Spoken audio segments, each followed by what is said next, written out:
అన్న శరణన్నాము శరణంటూ నిన్ను చేరి నీ చరణాలంటుకొని నీ దర్శన భాగ్యమందరిస్తున్నాము శరణంటూ నిన్ను చేరి నీ చరణాలంటుకొని నీ దర్శన భాగ్యమందరిస్తున్నాము.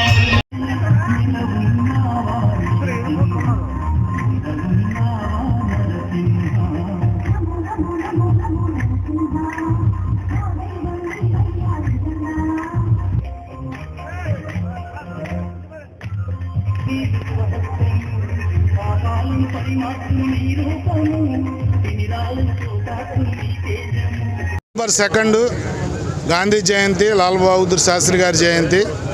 ఉదయమే వాళ్ళకి నివాళులు అర్పిస్తూ ఆ పూజ్యులు బాపూజీ గారు ఇచ్చిన శాంతియుతమైన స్వతంత్రాన్ని అనుభవిస్తున్నందుకు వారికి కృతజ్ఞతలు తెలియజేస్తూ అంబేద్కర్ గారిని, లాల్ బహదూర్ శాస్త్రి గారిని, గాంధీ గారిని స్ఫూర్తికి తెచ్చుకుని, స్ఫురణకు తెచ్చుకుని ఆ తరువాత ఈరోజు పవన్ కళ్యాణ్ గారి దీక్ష విరమిస్తున్న రోజు తిరుపతిలో నిన్న నడిచి కొండ మీదకి వెళ్ళారు.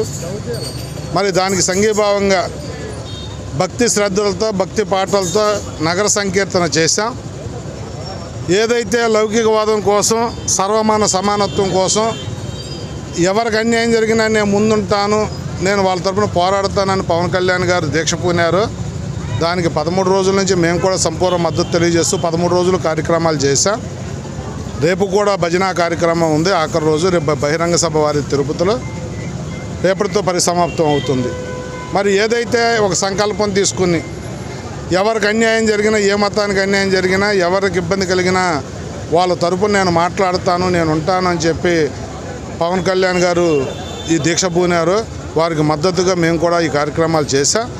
ఆ వెంకన్న స్వామి ఎవరు తప్పు చేసినా కూడా సరిదిద్దాలని ఈ దీక్ష అంటే ఎవరో చేసిన దానికి ప్రాయశ్చిత్త దీక్ష పవన్ కళ్యాణ్ గారు చేసినందుకు వారికి కూడా భగవంతుడి ఆశీస్సులు ఉండాలని కోరుకుంటామని.